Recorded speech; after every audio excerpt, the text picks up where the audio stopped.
സമുദ്രദേവിയായ ടെഫീറ്റിയുടെ ഹൃദയത്തിൽ നിന്നാണ് ജീവജാലകങ്ങൾ ഉത്ഭവിച്ചത്. പക്ഷേ അർദ്ധദേവനായ മാവോയി അത് മോഷ്ടിച്ചു. ശേഷം കടലിൽ വിഷം പടരുന്ന പോലെ ഒരു രൂപം വരികയും മാവോയിയെ ഏറ്റുമുട്ടി മാവോയി അപ്രത്യക്ഷനാവുന്നു. ദാദിതാല മുത്തശ്ശി കുട്ടികൾക്ക് കഥ പറഞ്ഞു കൊടുക്കുന്നു. എല്ലാ കുട്ടികളും പേടിയോടെ കേൾക്കുമ്പോൾ മോവാന മാത്രം ആശ്ചര്യത്തോടുകൂടി കഥ കേട്ടു.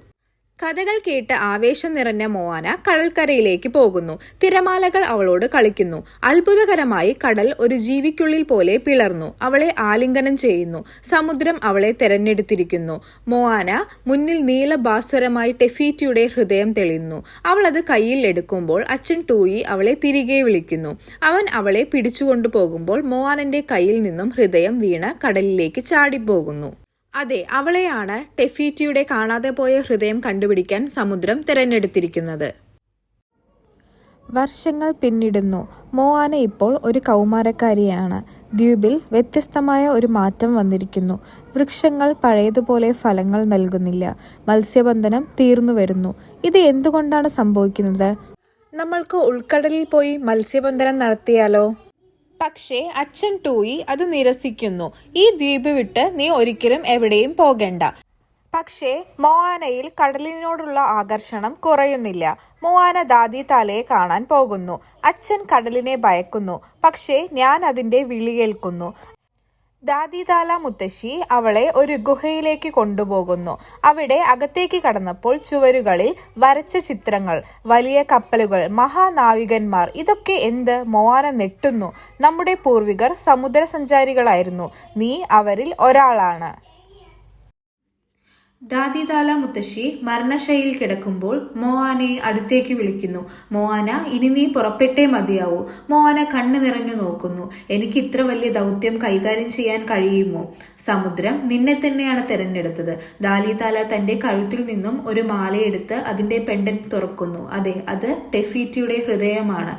നീ മാവോയിയെ കണ്ടെത്തണം. അവനാണ് ഈ ഹൃദയം തിരിച്ചു കൊടുക്കേണ്ടത്. നീ പേടിക്കണ്ട, സമുദ്രം നിന്നെ സഹായിക്കും. മോവാന ദ്വീപിൽ നിന്നും പോവാൻ ഒരുങ്ങുമ്പോൾ അവളുടെ അമ്മ അവളെ സഹായിക്കുന്നു. അമ്മയുടെ കണ്ണുകളിൽ ആശങ്കയും അഭിമാനവും നിറഞ്ഞിരിക്കുന്നു. അവൾ പഴയ ഗുഹയിൽ ചെന്ന് പുരാതനമായ ഒരു കപ്പൽ കണ്ടെത്തുന്നു. ഇതാ എന്റെ കപ്പൽ, ഇതാണ് എന്റെ യാത്രയുടെ തുടക്കം. മോവാന കപ്പലിലേക്ക് കയറുന്നു. അവളുടെ കപ്പലിന് മുന്നിൽ പ്രകാശഭരിതമായ ഒരു മത്സ്യം. അത് ജ്വലിച്ചു കയറുന്നു, തിളങ്ങി കടലിന്റെ ഉള്ളിലേക്ക് മറയുന്നു. ഇതൊരു അടയാളമാണ്. സമുദ്രം അവളെ സ്വീകരിക്കുന്നു. മോവാനന്റെ കപ്പൽ കടലിൽ അതിശക്തമായ തിരമാലകൾ കടന്ന് ഒരു ഒറ്റപ്പെട്ട ദ്വീപിലെത്തുന്നു. അവിടെയാണ് അവൾ തിരഞ്ഞു വന്ന മാവോയിയുള്ളത്. വലിയ ദേഹവും ശരീരം മുഴുവൻ ടാറ്റു അടിച്ചിട്ടുള്ള ഒരു പൊങ്ങച്ച സാന്നിധ്യമുള്ള ഒരു അർദ്ധദേവൻ. അതാണ് മാവോയി. മാവോയി ആദ്യം മോവാനയെ ഗൗനിക്കുന്നില്ല. പക്ഷേ അവനോട് ഉറച്ച നിലപാടിൽ പറയുന്നു, നീയല്ലാതെ ഹൃദയം തിരിച്ചു കൊടുക്കാൻ വേറെ ആർക്കും കഴിയില്ല. മാവോയിയുടെ മുഖം മാറുന്നു. അതൊരു ശാപമാണ്. ഹൃദയം തിരിച്ചു കൊടുത്താൽ ടെക്കോ എന്ന ഭീകരനെ വീണ്ടും നേരിടേണ്ടി വരും. ഞാൻ അത്തരം അപകടത്തിലേക്ക് മടങ്ങില്ല. കാരണം ഹൃദയം കൈവശം വെച്ചതിനു ശേഷമാണ് തന്റെ മാജിക് കൊളുത്ത് നഷ്ടമായത്. മോവാനയെ ഗുഹയ്ക്കുള്ളിലടച്ച് മോവാനയുടെ കപ്പലെടുത്ത് രക്ഷപ്പെടാൻ ഒരുങ്ങുകയാണ് മാവോയി. പക്ഷേ മോവാന അതിസാഹസികമായി രക്ഷപ്പെട്ട് കപ്പലിലേക്ക് ചാടി വീഴുന്നു. ഇതിനിടയ്ക്ക് കക്കോമോറ എന്ന സമുദ്ര കൊള്ളക്കാരുടെ സംഘം അവരെ ആക്രമിക്കുന്നു.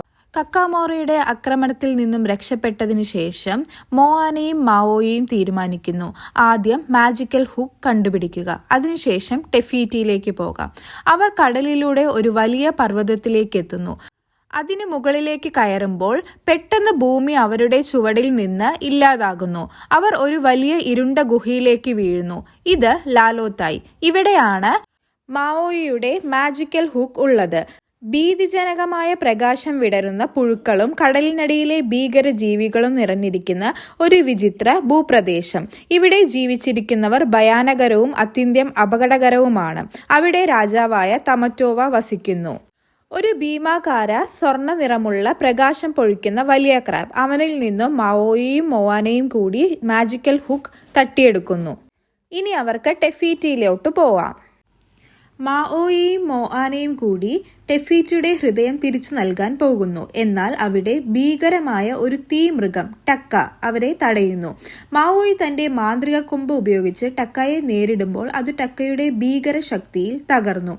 അതിനിടയിൽ മോആന ടെഫീറ്റിയെ തിരയുമ്പോൾ അവിടെ എവിടെയും കാണുന്നില്ല. എന്നാൽ ടക്കയുടെ നെഞ്ചിൽ ഒരു അടയാളം കാണുമ്പോൾ അവൾക്ക് മനസ്സിലാകുന്നു ടക്കയാണ് ടെഫീറ്റി. മോആന ധൈര്യത്തോടെ ഹൃദയം ഉയർത്തിക്കാട്ടുന്നു. ടക്ക നോക്കി നിശബ്ദയായി.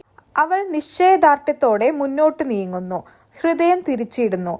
ഉടൻ ടക്ക മാറുന്നു. നിത്യഹരിത ദേവതയായ ടെഫീറ്റിയായി. പ്രകൃതി പുനരുജ്ജീവിക്കുന്നു. ടെഫീറ്റി മാഓയിക്ക് പുതിയ മാന്ത്രിക കൊമ്പ് സമ്മാനിക്കുന്നു. മോആന തിരിച്ചു മോട്ടുനുവിലേക്ക് മടങ്ങുന്നു. അവളുടെ ജന്മദേശം വീണ്ടും ഉണർന്നു സുന്ദരമായിരിക്കുന്നു.